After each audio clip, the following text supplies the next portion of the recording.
Welcome to this special report. Tonight, we uncover a geopolitical earthquake as the United States administration signals a drastic shift in foreign policy regarding the Arctic region and international trade dynamics. Former President Donald Trump has once again brought the acquisition of Greenland to the forefront, but this time, the proposal comes with a severe economic ultimatum that has shocked global allies. Greenland is not merely an ice of ice. It is the world's largest island and a critical strategic foothold in the North Atlantic, sitting directly between rival superpowers and trade routes. What was once dismissed as an absurdity has evolved into a serious diplomatic standoff. The administration is reportedly frustrated by the outright dismissal of previous purchase offers by the Danish government. New reports suggest a pivotal escalation: the threat of imposing punitive tariffs on nations that actively block or oppose the United States' strategic plan to acquire sovereign control over Greenland. This unprecedented move leverages the sheer size of the American economy against diplomatic partners. If implemented, these tariffs could disrupt billions of dollars in transatlantic trade and shake financial markets. To understand the urgency, we must look at Thule Air Base. It is the United States' northernmost military installation, vital for missile warning systems and space surveillance in the polar region. The Arctic is heating up, quite literally and politically. With Russia expanding its military footprint and China declaring itself a near-Arctic state, Washington fears losing control of this vital frontier. Beneath the melting ice lies a fortune in unmined rare earth minerals. These resources are essential for modern technology, from smartphones to fighter jets, and currently, China dominates this supply chain. Proponents of the plan argue that acquiring Greenland is not just a real estate deal, but a necessary national security imperative to prevent hostile powers from gaining a foothold in North America. The European Union has reacted with alarm. Brussels views the threat of tariffs as a direct attack on sovereignty and a violation of the deep-rooted alliance between Europe and America. Critics question whether this is genuine foreign policy or high-stakes campaign rhetoric designed to energize a base that favors aggressive, America-first negotiation tactics on the world stage. The proposition is stark: facilitate the transfer of Greenland's governance to the United States, or face a crippling 25% tariff on key exports, including machinery, pharmaceuticals, and agricultural goods. For Denmark, the situation is untenable. Selling a semi-autonomous territory and its people is politically impossible, yet the economic consequences of a trade war with the US would be devastating. Often overlooked in this power struggle are the 56,000 residents of Greenland. Their government has repeatedly stated that while they are open for business, their country is not for sale. This is not the first time the US has tried this. In 1946, President Harry Truman offered $100 million in gold for Greenland, recognizing its strategic value even then. As polar ice recedes, new shipping lanes are opening that could drastically reduce transit times between Asia and Europe. Controlling Greenland means controlling the gateway to these future superhighways. Experts warn that tariffs imposed on European allies to pressure Denmark would cause collateral damage, particularly hitting the automotive sector, driving up costs for American consumers and disrupting global supply chains. This coercive strategy risks fracturing NATO. Denmark is a loyal ally, and using economic warfare against a member state undermines the collective defense principle that has kept the peace for decades. Supporters view this as the ultimate application of the art of the deal. They argue that extreme leverage is the only way to force stubborn nations to negotiate on critical security issues. Denmark is a global leader in green energy technology. Tariffs could stall renewable energy projects in the United States that rely on Danish wind turbines and engineering expertise. The real victims of such a trade dispute would be ordinary citizens on both sides of the Atlantic, farmers losing markets, and workers facing layoffs due to retaliatory measures. Legal scholars point out that buying a country remains a concept from a bygone colonial era.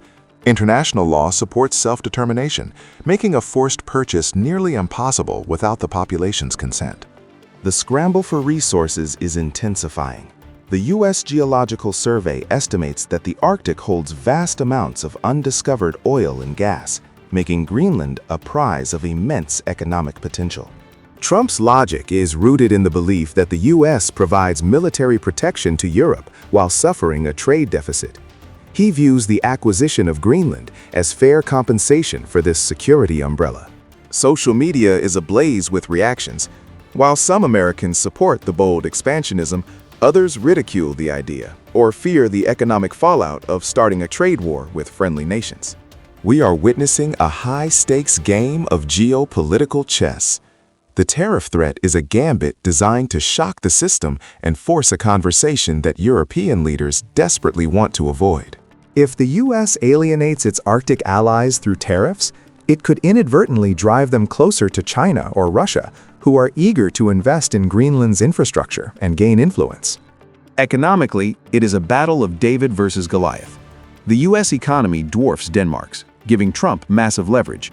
But asymmetric warfare and trade can still inflict painful wounds on the aggressor.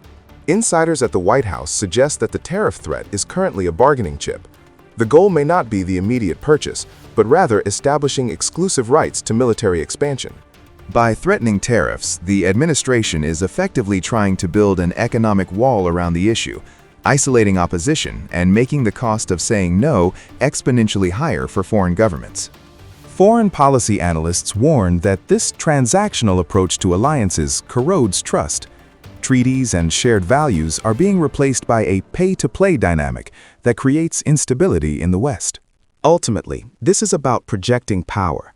In an era of great power competition, the U.S. is signaling that it is willing to break norms to secure its northern flank against encroachment. Should these tariffs go into effect, global logistics companies predict a nightmare scenario. Rerouting supply chains away from tariffed nations takes years, not months, leading to shortages and inflation. The fantasy of Greenland becoming the 51st state is driving this policy. However, the integration of such a unique territory would present immense administrative, cultural, and legal challenges for Washington. In Copenhagen, the threat has unified the political spectrum against the U.S. proposal. Protests emphasize that sovereignty is non-negotiable, regardless of the economic pain the United States might inflict. The tension creates volatility in currency markets. The euro could weaken against the dollar if trade barriers are erected, complicating central bank policies on both sides of the Atlantic. Despite the outcry, Trump remains undeterred. His history shows a willingness to weaponize tariffs to achieve political goals, regardless of the advice from traditional economists or diplomatic advisors. From Tokyo to London, the world is watching. If the U.S. can use tariffs to coerce a land sale from an ally, it sets a precedent that could rewrite international relations. With the administration setting a tentative deadline for compliance, diplomats are racing against time to find a compromise that saves face for Denmark while satisfying American security concerns. While politicians argue, the Arctic remains silent and indifferent. Yet its melting ice is the very catalyst for this conflict, revealing the resources and routes that everyone desires. Reports indicate that back-channel negotiations are already underway. The U.S. is likely seeking basing rights and resource exclusivity as a middle ground, using the tariff threat as a hammer. For the average American, this geopolitical struggle will be felt at the checkout line. If tariffs hit, prices on imported European goods will rise, fueling inflation and reducing purchasing power. We must remember the steel and aluminum tariffs of the past. This administration has proven it is not afraid to disrupt the status quo, making the Greenland threat entirely credible. Whether this results in a purchase, a lease, or a trade war remains to be seen. What is certain is that the Arctic is no longer a peripheral issue. We are entering a new era of transactional diplomacy, where geography has a price tag. The Greenland Ultimatum is the boldest example yet of how economics and security are colliding. What do you think? Will these tariffs reshape global alliances, or is this just another controversial strategy? Let us know in the comments. Don't forget to like, share, and subscribe.